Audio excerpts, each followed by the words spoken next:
بسم اللہ الرحمن الرحیم۔ امام علی علیہ السلام کا فرمان ہے کہ احسان کر کے غلام بناؤ۔ بہترین ایمان احسان ہے۔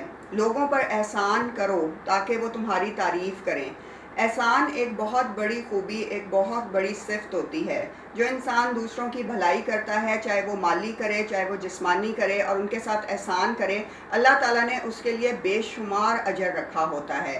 اور جبکہ کہتے ہیں کہ احسان کو جتانے سے آپ کا سارا نیکی کا عمل جو ہے وہ ضائع ہو جاتا ہے۔ کبھی کسی انسان کو یہ مت جتائیں کہ آپ نے اس پہ کب کس وقت کیا احسان کیا تھا، تو آپ کو جو بھی اس کی جزا ملے گی وہ اللہ تعالیٰ دے گا، اور اس دنیا سے جانے کے بعد جزائے خیر ملتی ہے۔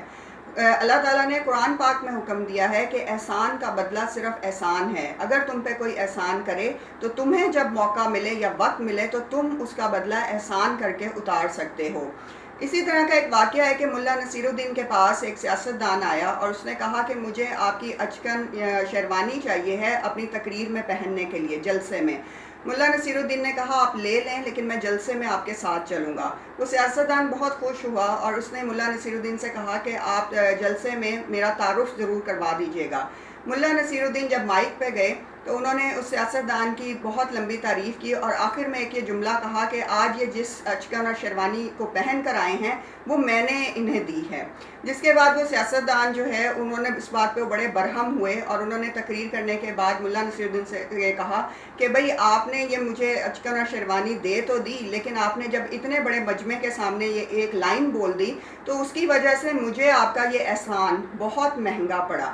تو جس پہ ملا نصیر الدین نے یہ کہا کہ چلیں اگلی دفعہ جب جلسہ ہوگا اور آپ نے تقریر کرنی ہوگی تو میں اس میں یہ کہہ دوں گا کہ آپ نے یہ مجھ سے درخواست پہ لی تھی، لیکن بعد میں نے آپ کو خود ہی سے دے دی تھی۔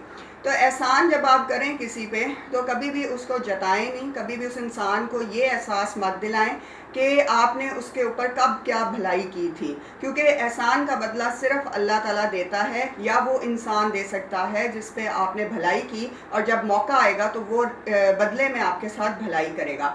ہمیں ان تمام چیزوں کی جزا صرف اللہ تعالیٰ سے